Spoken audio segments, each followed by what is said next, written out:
Olá a todas e todos, meu nome é Rafael Jacques e é uma satisfação estar aqui com vocês hoje para falar um pouco sobre RPG, como trabalhar com RPG em sala de aula, explicar um pouco, um pouco da minha experiência, um pouco do que eu conheço e tenho pesquisado aí nos últimos anos. E eu vou já dar início aqui, para não me estender muito, para ser objetivo.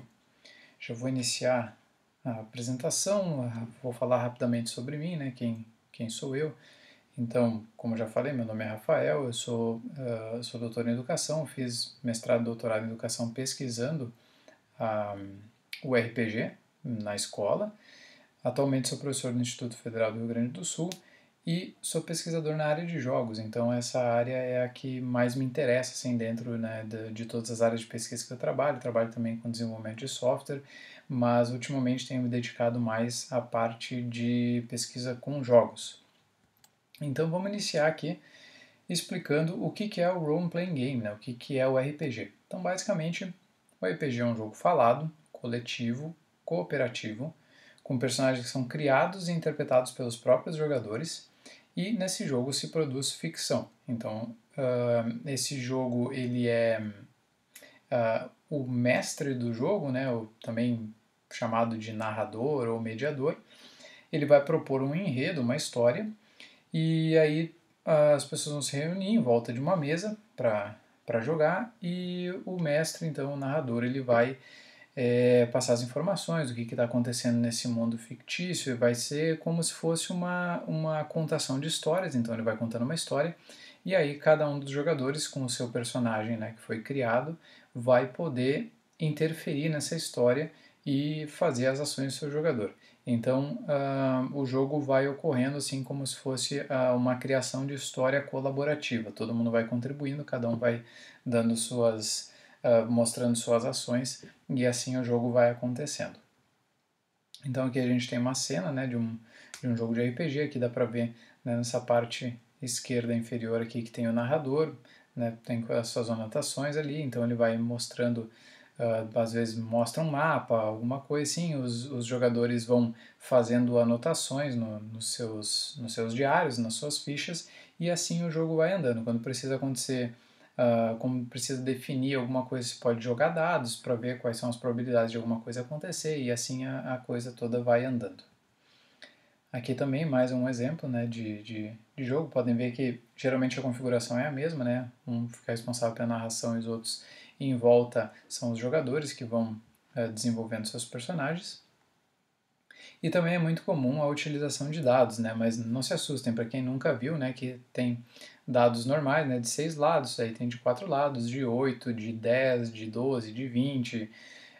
Existe uma infinidade, mas nem todo RPG precisa dessa quantidade diferenciada de dados. Então, cada tipo de RPG vai precisar de um sistema de dados diferente, mas vários deles trabalham com dados normais, desde que você encontra em qualquer loja, dados de 6 lados normais. Eu vou passar também aqui algumas opções de RPGs mais simples que a gente possa trabalhar sem precisar correr atrás de todo esse material. Então podem ver que realmente existe uma diversidade muito grande de dados, de diversas cores, tamanhos, formatos. E muitas vezes os jogadores gostam de incrementar os jogos criando então miniaturas, criando cenários, tá? Isso não é obrigatório, isso aqui é mais para quem é interessado assim em fazer essa ambientação, pode também explorar esse lado mais criativo, mais manual assim de construção de cenários. E aqui a gente também tem um exemplo de uma ficha de personagem. Para quem então nunca viu o que é uma ficha de personagem, aqui é a ficha que acompanha o jogador. Ele vai ter sempre ali a sua fichinha, o seu lápis, sua caneta, para ir fazendo anotações, como por exemplo o nome do personagem, altura, idade, força, inteligência, carisma. Todas essas informações vão sendo anotadas, também os itens que esse personagem tem, o que ele carrega na sua mochila. Então tudo fica anotado nessa ficha para que possam ser feitas consultas ao longo das partidas. Então uma breve história para saber de onde veio o RPG, de onde é que ele surgiu.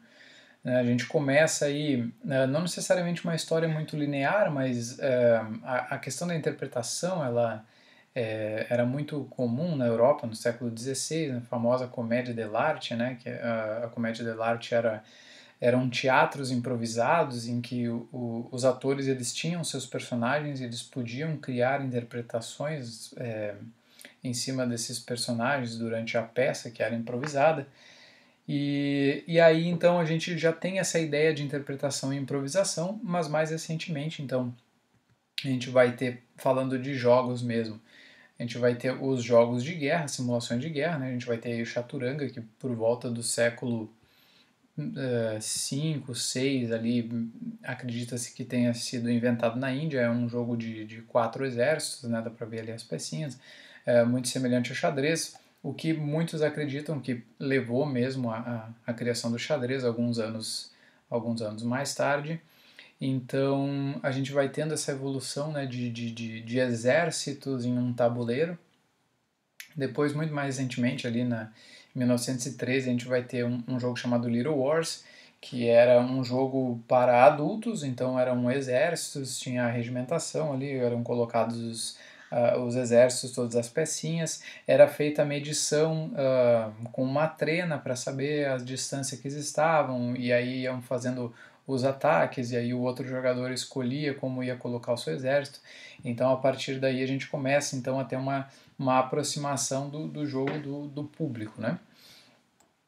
E então, já agora, né, num período mais próximo dos dias de hoje, a gente vai ter jogos como La Conquête du Monde e o Risk, que são basicamente a mesma estrutura, né, desse jogo chamado War, que são jogos de dominação mundial, ali onde cada jogador tem um exército, vai colocando esse exército em cima do tabuleiro e vai avançando com ele, tentando fazer esse domínio. E aí então a gente vai ter em 1974 o que é teoricamente aí o primeiro RPG da história, né, que seria o Dungeons and Dragons. Esse jogo ele foi criado pelo Dave Arneson e Gary Gygax. Esse jogo ele era baseado em alguns outros jogos, né? Foram feitas algumas adaptações de jogos que já existiam. E então nasceu esse jogo chamado Dungeons and Dragons, que é basicamente um livro que tem regras para que as pessoas possam criar e interpretar seus personagens dentro de uma história. Então aqui a gente nasce a ideia de RPG que a gente tem hoje, né? E aí o Dungeons Dragons talvez seja o mais famoso de todos os RPGs. A gente pode ver que lá de 74 para cá ele vem sendo republicado com novas versões, atualizações a cada pouco tempo. Vem chegando versões novas no mercado e o jogo vai se atualizando, né? Então hoje a gente pode ter uma infinidade de RPGs para todos os gostos, todos os tipos, né? Só precisa encontrar qual que é o mais importante, assim, o mais correto para ser utilizado na situação que a gente está buscando. Então, algumas influências, né? O que influenciou a criação do D&D, que foi esse primeiro RPG, né? O Chainmail, que foi um outro jogo do Gary Gygax para combates com miniaturas. A gente vai ter muito do Tolkien, né? O escritor do Senhor dos Anéis, muita influência do Conan, influência do Lovecraft, que escrevia contos de terror. Então a gente vai perceber essa aproximação dessas temáticas, né, que também até hoje elas são muito presentes, né, no geral aí da literatura juvenil, da literatura fantástica. Então a gente tem essas influências mais próximas. E aí então a gente vai ter o que o D&D influenciou, né? Por exemplo, o desenho Caverna do Dragão, que é literalmente, né, o Dungeons and Dragons, é baseado então no RPG. Esse desenho aí possivelmente muitos de vocês conhecem. A gente vai ter também a influência nos RPGs eletrônicos, que são os jogos criados para videogame, baseados nos sistemas de RPG que a gente já tinha. Para quem assistiu a série da Netflix, Stranger Things, já na primeira cena ali da série, eles estão jogando RPG, então muito da série é baseada, né, nessa ideia também de RPG. E aí a gente tem várias influências, né, até hoje aí desses jogos. Então, a gente já sabe o que é o RPG, aí agora a gente precisa saber quais são os diferentes tipos de RPG, né? O que são os sistemas de RPG. Então, basicamente, um sistema, ele vai ser um arcabouço, né? Um compêndio, um compilado de regras que tem a finalidade de formalizar a mecânica do jogo. Então, a partir desse compêndio de regras, desse ajuntamento de regras, a gente vai ter as instruções para que os jogadores possam praticar aquele RPG específico.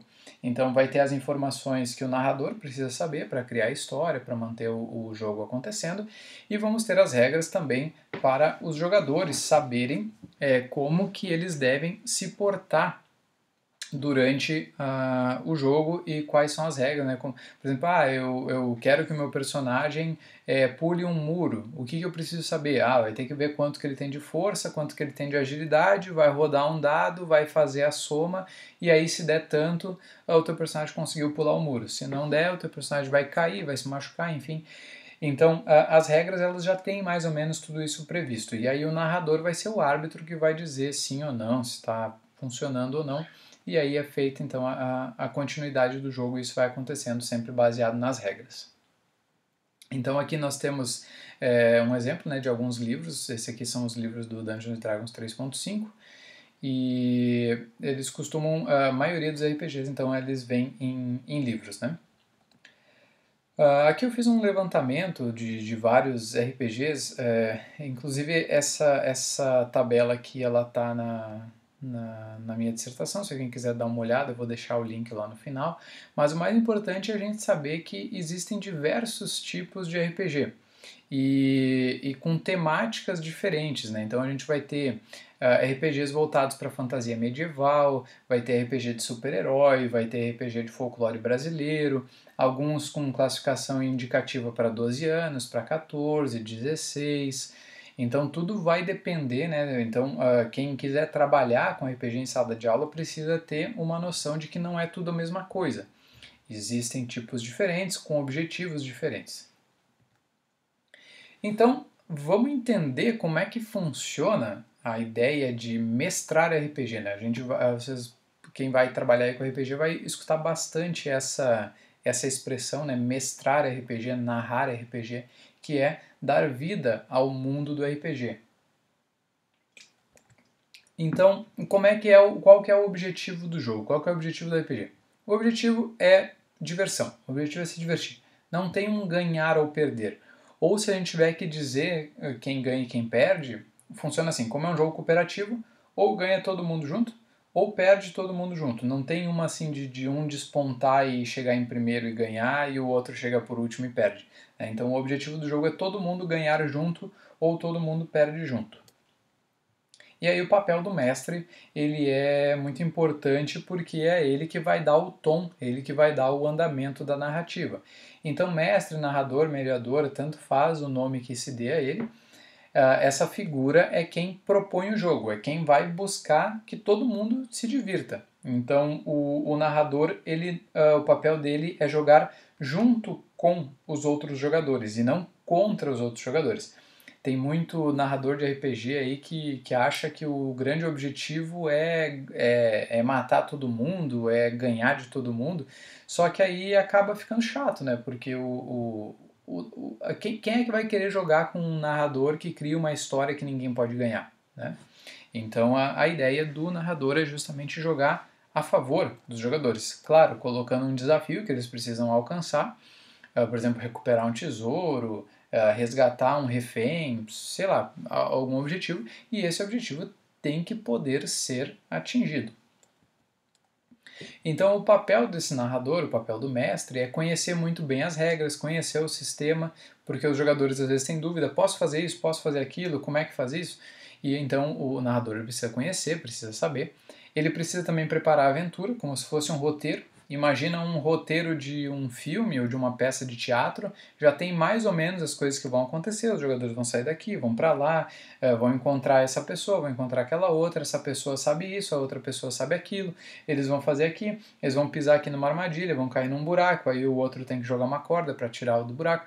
Então tudo isso já está mais ou menos escrito na aventura antes, não é tudo inventado na hora, embora tenha uma boa dose de improviso, né? Algum roteiro tem que ter. vai ajudar os jogadores também a elaborarem suas fichas de personagem e vai, sobretudo, conduzir as partidas. E aí vem a grande questão, né? O narrador ele vai criar uma história ou ele vai pegar uma história pronta? Então, assim, criar uma história envolve muita coisa. Envolve imaginar um mundo, imaginar um contexto, se vai ser um mundo, se vai ser o mundo que a gente vive, se vai ser outro planeta, se vai ser esse mundo só que em outra época, se vai ser um mundo que nunca existiu, se vai ser um mundo com super-heróis, se vai ser uma fantasia medieval, enfim, o mestre, o narrador que vai criar esse mundo, esse contexto, vai criar as populações, vai ser só seres humanos, vai ser seres humanos e elfos, seres humanos, fadas, vampiros, seja lá o que for, vai ser criado, vai ser colocado nesse contexto, esse mundo vai ser povoado, então vai ter um país, um estado, uma cidade, enfim, alguma coisa vai ser colocada dessas populações. O narrador também ele vai estabelecer quais vão ser as culturas, os valores, os relacionamentos, profissões, governos, conflitos, tudo isso vai ser colocado nessa história, nesse roteiro, então vai ser elaborada essa linha do tempo e os caminhos que os aventureiros, né, os jogadores, vão poder seguir. Esse é o trabalho de quem cria uma história, tem que ter um contexto, tem que dedicar um tempo para criar essa história, então não é algo assim, né, que da noite para o dia sai pronto, né?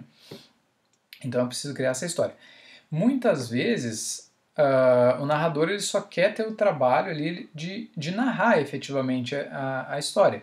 Então aí a gente apela para histórias prontas, em que todo o cenário já vem pronto. Aí você pega ali um livrinho que já tem tudo bonitinho, o que vai acontecer em cada etapa, tem umas ilustrações para você poder mostrar para os jogadores durante o jogo. Então tá tudo ali bonitinho. O único trabalho é narrar essa aventura. E é o que muitas vezes a gente acaba usando em aula, porque o professor, a gente sabe que o professor já tem muito trabalho para preparar a sua aula, tem diversas turmas e ainda vai ter que ficar criando história de RPG, muitas vezes, né, a gente acaba não tendo tempo para fazer isso. Então, várias histórias prontas podem ser encontradas na internet gratuitamente, ou também podem ser comprados livros com histórias prontas. Então, assim, opções tem, certo? Então aí cabe de cada um. Claro que quem quer criar sua própria história também não tem problema nenhum. Então, como é que funciona esse jogo entre narrador e história, entre mestre e história? Então, o mestre ele vai manipular as cenas, vai contando o que está acontecendo. Vocês estão chegando numa casa, essa casa é de madeira, a porta está entreaberta, vocês enxergam de dentro vindo assim uma coloração como se tivesse aceso uma lareira, mas vocês não escutam nada de volta. O que vocês vão fazer? Aí o jogador vai dizer: eu vou me aproximar da casa e ver se eu escuto alguma coisa. Então vê qual que é a tua habilidade de percepção, roda um dado, se tu tirar mais que 10 tu vai ouvir alguma coisa. Jogou? Tirei 11. Então você consegue escutar que tem duas pessoas conversando dentro dessa casa. E assim o jogo vai andando, né? Então o mestre ele vai narrando o que está acontecendo, os jogadores vão interagindo e o mestre vai dizendo o que acontece a partir de cada ação desses jogadores. E aí o mais importante, né, que agora que você já sabe o que é RPG, como é que ele funciona, vem o momento da gente levar o RPG para a escola, que talvez é o que mais vocês estão interessados em saber aqui. Então, aqui para começar, uma pergunta que geralmente me fazem é o seguinte: eu posso usar o RPG no ensino fundamental, no médio, no superior? Bom, primeira resposta, tudo depende do educador, né, do professor, da professora que vai fazer esse trabalho, ou dos professores, né? Às vezes a gente pode fazer, né, um trabalho transdisciplinar, assim, pegar 2, 3 professores, montar uma atividade, assim, a imaginação é o limite, né? Então tudo depende do educador para fazer essa construção. Dá para trabalhar com o ensino fundamental, ali as primeiras séries, nos primeiros anos do ensino fundamental? Dá. Só que trabalhar de uma forma. Aí eu quero trabalhar com o ensino médio, primeiro, segundo ano, assim, é outra forma. Trabalhar no superior também é outra forma. Então, adaptações elas são necessárias sempre, independente se a gente está trabalhando com anos finais, anos iniciais, ensino médio, ensino superior, sempre dá para trabalhar, mas de formas diferentes. Você não pode chegar, por exemplo, para uma criança que está no segundo ano do ensino fundamental e dizer, ó, esse aqui é o livro de regras, ele tem 300 páginas, você lê e vem na próxima aula que nós vamos jogar. Não é assim que funciona.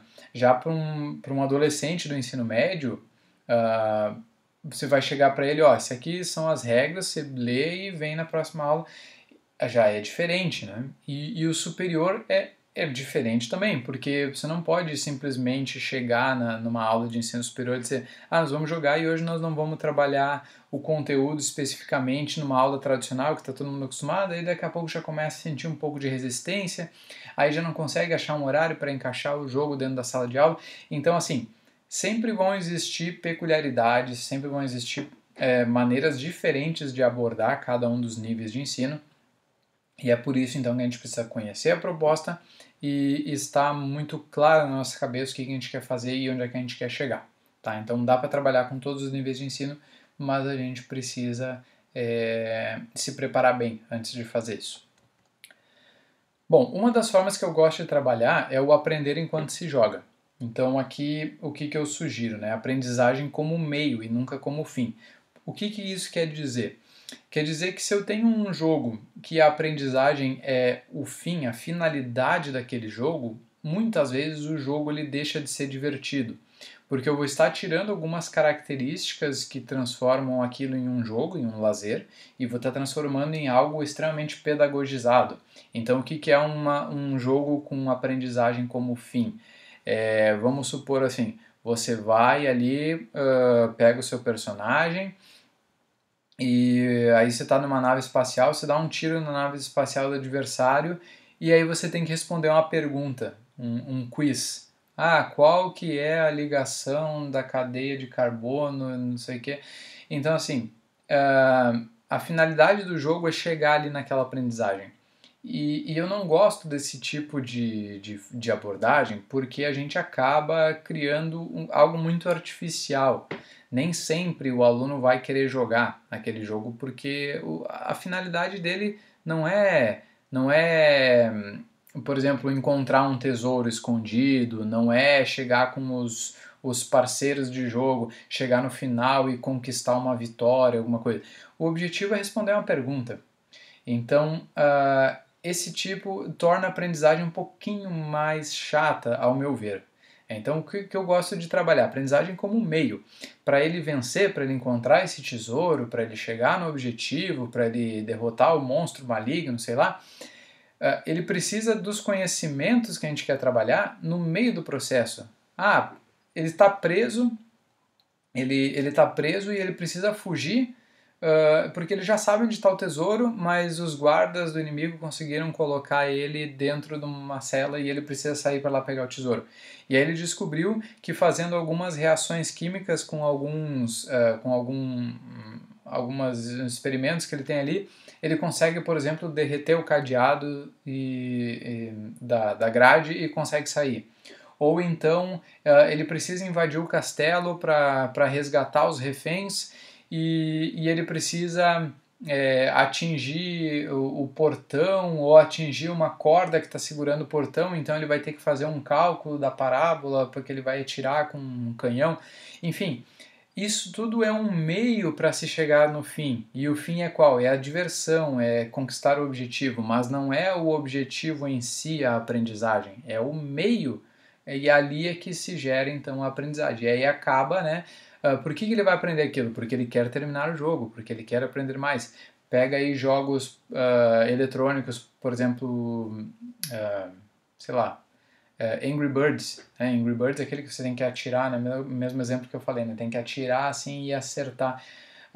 Acaba se aprendendo alguns conceitos porque se quer vencer, se quer passar para a próxima fase, mas o objetivo do jogo não é ensinar aqueles conceitos de física, de medidas, de cálculo, de rota, enfim, é isso que eu quero dizer, né?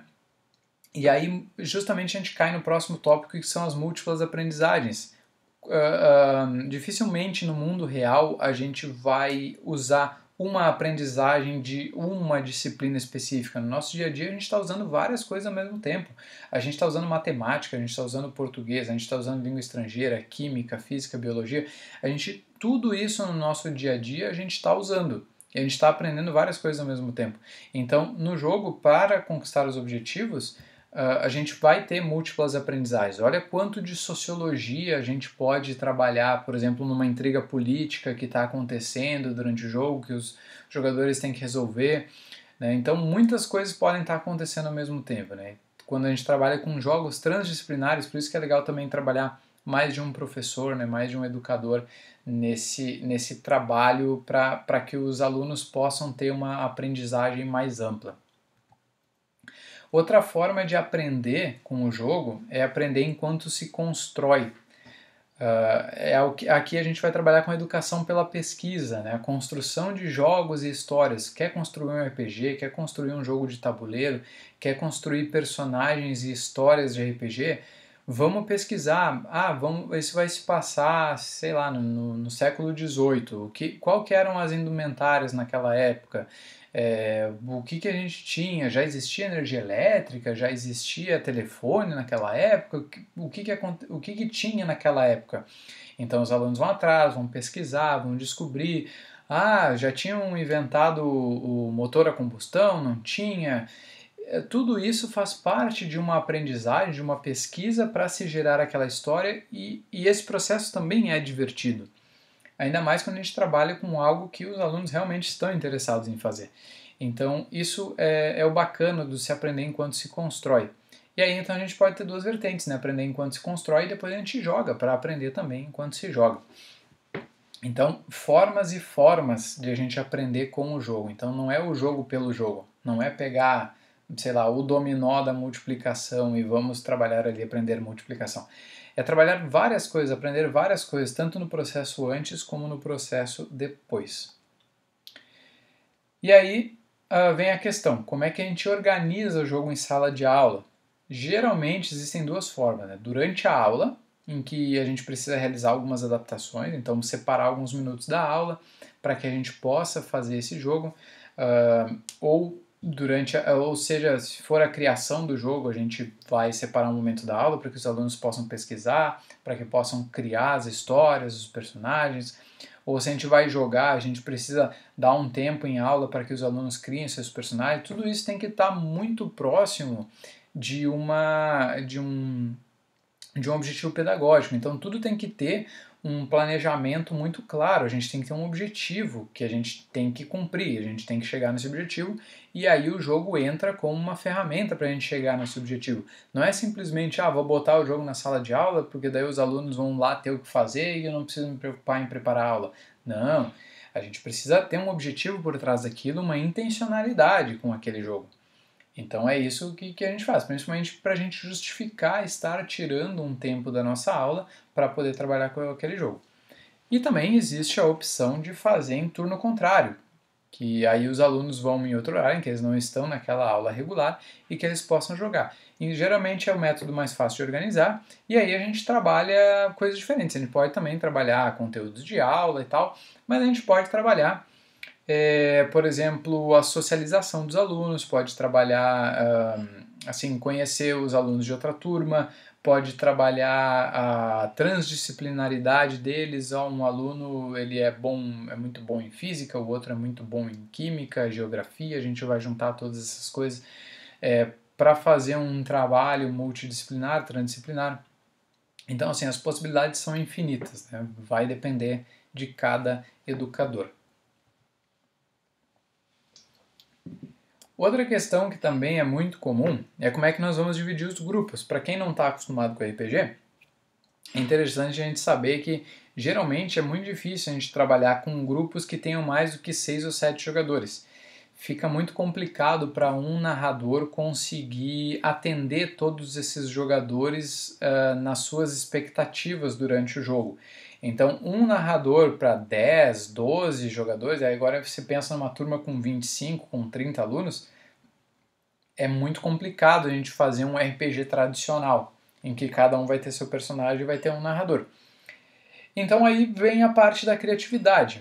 Aqui, por exemplo, eu fiz um trabalho que eu fiz com alguns alunos, eu separei eles na sala, coloquei um narrador em cada grupo E aí eles iam se revezando, dependendo da atividade, né? O narrador, cada hora era um narrador diferente. Às vezes dá para fazer um narrador só ao longo de toda uma aventura, de toda uma história. Então aqui são opções, são formas de fazer isso. Aqui é uma das formas que eu achei que para aquele grupo funcionou legal, que é ficar trocando o narrador a cada tanto tempo. Para algumas turmas não vai servir, então tem que fazer as experimentações, tem que conhecer o funcionamento. Então, assim, como é que a gente vai dividir esse grupo? Vai depender muito do objetivo. Então, a gente pode trabalhar com pequenos grupos em toda a sala, ali, com pequenos grupos em que os próprios alunos são os narradores. Então, a gente vai atribuir um aluno específico, você vai ser o narrador, e os outros vão ser os jogadores, e o professor fica acompanhando, tirando dúvidas enquanto as coisas vão se desenrolando. A gente pode também ter pequenos grupos com professores narradores.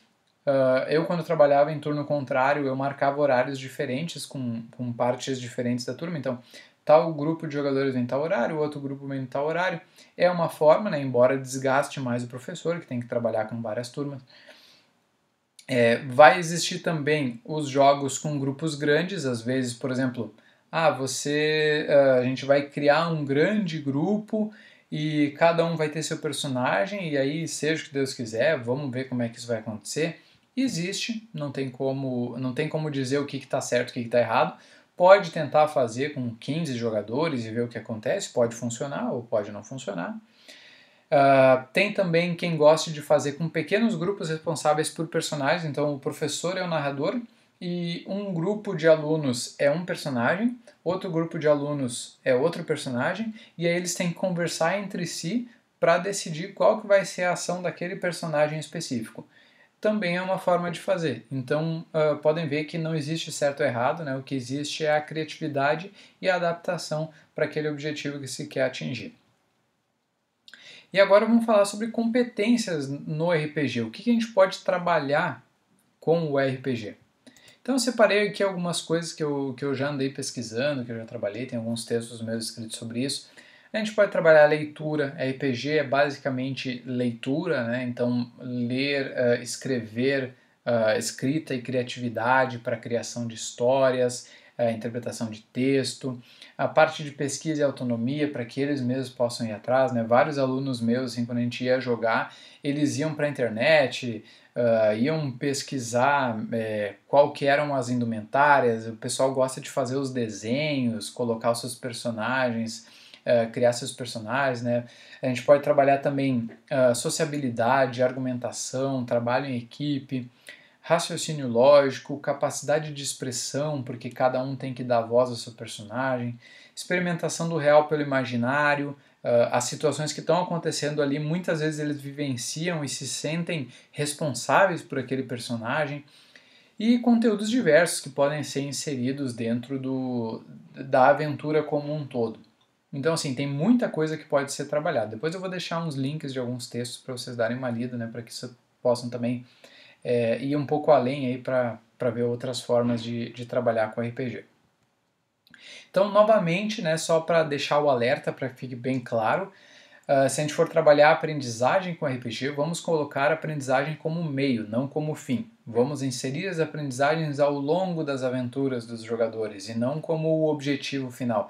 Imagina que triste que é você passar um jogo inteiro se desgastando, evoluindo seu personagem, pegando melhores equipamentos para chegar lá no final para abrir o baú do tesouro e descobrir que para abrir o baú do tesouro o único objetivo é você resolver uma equação matemática.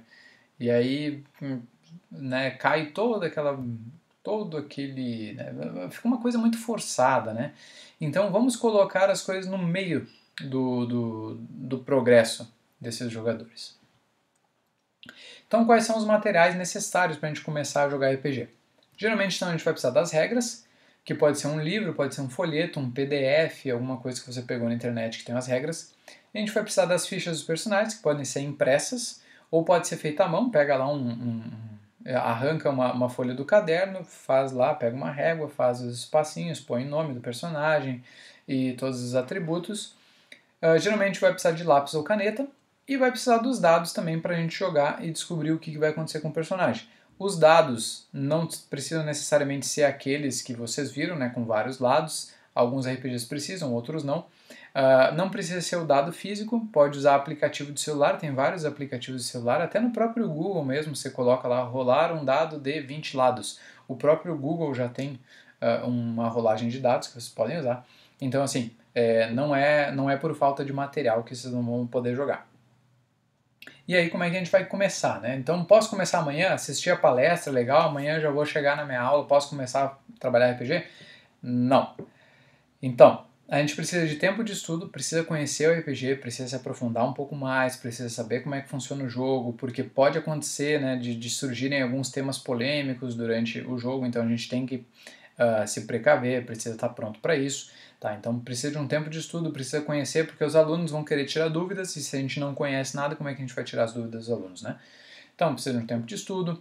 Só saber o que é RPG não significa que a gente pode sair usando, então a gente precisa experimentar. Tira um tempo para jogar, convida aí uns amigos, convida outros professores, ou mesmo com os alunos, faz um projeto separado antes, né, um projeto assim para conhecer mesmo o RPG, como é que funciona.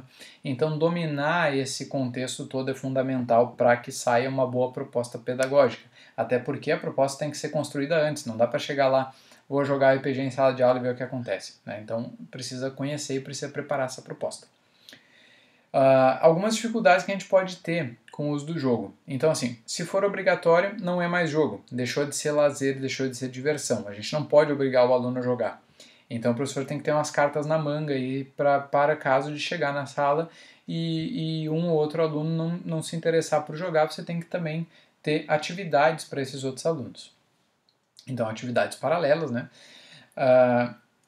Também a gente precisa prestar atenção na faixa etária e na temática. Hoje, então, a gente tem as indicações, né? 16 anos, 12 anos, a gente precisa estar atento a isso. E também as temáticas. Às vezes a gente trabalha, por exemplo, um RPG que se passa aqui no Brasil, do tempo da escravidão, vai trabalhar com uma questão muito complicada, muito complexa. Então a gente tem que entender qual é a temática que a gente está abordando para saber o que pode acontecer ao longo do jogo. E também é importante que quem vai narrar o jogo tenha uma certa experiência com narração, né? E experiência a gente só consegue fazendo, por isso que é importante a gente experimentar primeiro. Então eu vou deixar 2 RPGs recomendados, que são RPGs super simples, funcionam muito bem.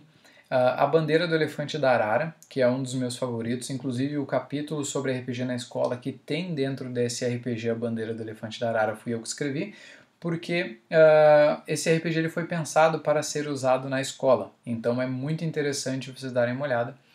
E também o RPG Defensores de Tóquio, que é um RPG super simples, pode ser encontrado gratuitamente na internet e é bom para poder começar, tá? Então eu recomendo fortemente que vocês deem uma olhada, deem uma pesquisada desse A Bandeira do Elefante da Arara. Se passa no Brasil de 1500, com a mescla do folclore, então você vai encontrar Saci Pererê, vai encontrar Boitatá, Curupira, é muito interessante e também foi super feito assim para funcionar dentro da escola. Eu já trabalhei na escola com ele, é muito legal, recomendo então vocês conhecerem. Então algumas sugestões de leitura, tá? Eu vou deixar aqui o meu endereço do Academia, vocês acessam lá, vai ter alguns artigos que eu escrevi, alguns capítulos de livro, tá?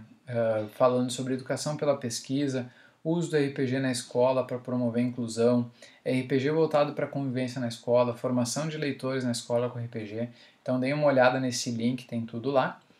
E vou deixar aqui meus contatos, caso queiram me mandar e-mails, né? rafael@cienciadragões.com.br.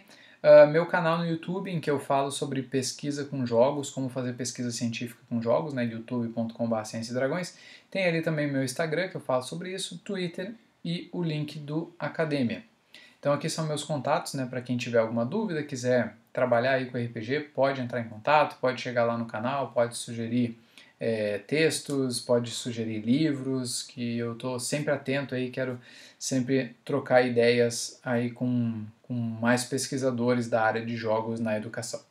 Certo? Espero que tenham gostado, espero que tenham aprendido um pouco mais, vou estar sempre à disposição aí para a gente trocar uma ideia, para a gente fazer evoluir a pesquisa com jogos aqui no Brasil, e agradeço a todas e todos pela paciência e por terem tirado uns minutinhos para vir aqui me escutar, certo? Um abraço para todo mundo e até a próxima.